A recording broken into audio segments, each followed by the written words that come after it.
राजा भैया ने लगातार 7वीं बार चुनाव जीतकर इतिहास रच दिया है। कहने को तो राजा भैया की पार्टी के सिर्फ 2 सीटें आई हैं, लेकिन यूपी की राजनीति में राजा भैया बड़ा नाम रखते हैं। तो चलिए आज भैया का जान लीजिए और समझिए कि कैसे राजा भैया यूपी की राजनीति की अहम शख्सियत बने हुए हैं। कुंडा विधानसभा सीट से 7वीं बार चुनाव जीतने वाले राजा भैया सिर्फ 24 साल की उम्र में विधायक बन गए थे। उन्होंने यूपी में कल्याण सिंह की सरकार बचाने में अहम भूमिका निभाई थी। जितना नाम पूर्वांचल में राजा भैया का कहलाया, उन्हें मायावती का धुर विरोधी भी कहा गया। कहा जाता है कि राजा भैया की बेटी कोठी के पीछे 600 एकड़ का तालाब है। उसी तालाब से कई तरह के अजीबो गरीब और खौफनाक किस्से जुड़े हुए हैं। कहा जाता था कि राजा भैया ने उस तालाब में घड़ियाल पाल रखे थे और वो अपने दुश्मनों को मारकर उसी तालाब में फेंक देते थे। हालांकि राजा भैया इस बात को लोगों का मानसिक दिवालियापन बताते हैं। एक वक्त था जब मुलायम सिंह यादव ने रघुराज प्रताप सिंह उर्फ राजा भैया का विरोध किया था।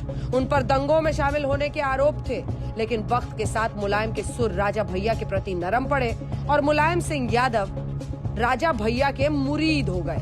एक बार जब यूपी में विधानसभा चुनाव हो रहा था तो उनके खिलाफ प्रचार करने के लिए सूबे के तत्कालीन मुख्यमंत्री कल्याण सिंह खुद कुंडा पहुंचे थे, जहां कल्याण सिंह ने अपने भाषण में कहा था, गुंडा विहीन कुंडा करो, ध्वज उठाए दो हाथ।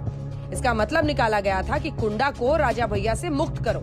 लेकिन बावजूद इसके कुंडा से बीजेपी उम्मीदवार राजा भैया के सामने बुरी तरह से चुनाव हार गया था, जिसके बाद तब के सीएम कल्याण सिंह ने राजा भैया को अपने मंत्रिमंडल में शामिल कर लिया। आगे चलकर राजा भैया ने भी अपनी वफादारी खूब निभाई।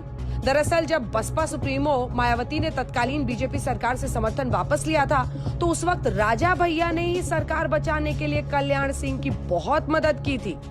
लेकिन जब मायावती की बसपा सरकार सत्ता में आई तो मायावती ने राजा भैया पर पोटा कानून लगा दिया, जिसके तहत उन्हें जेल भेज दिया गया था।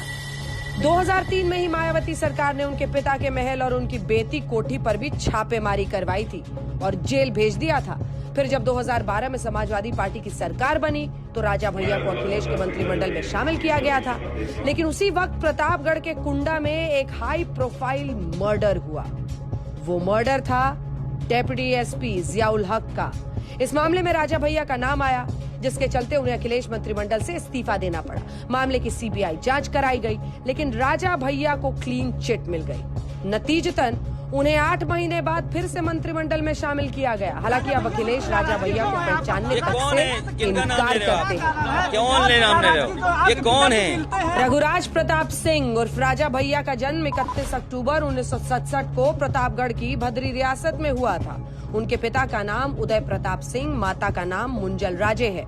राजा भैया को तूफान सिंह के नाम से भी जाना जाता था। उन्हें घुड़सवारी का बड़ा शौक था। साल 1993 के विधानसभा चुनाव से राजा भैया ने 24 साल की उम्र में राजनीति में कदम रखा था और तभी से वो लगातार विधायक है। और अब राजा भैया की पार्टी जनसत्ता दल लोकतांत्रिक ने 2 सीटों पर जीत हासिल की। राजा भैया ने सपा के गुलशन यादव को 30,315 वोटों से मात दी।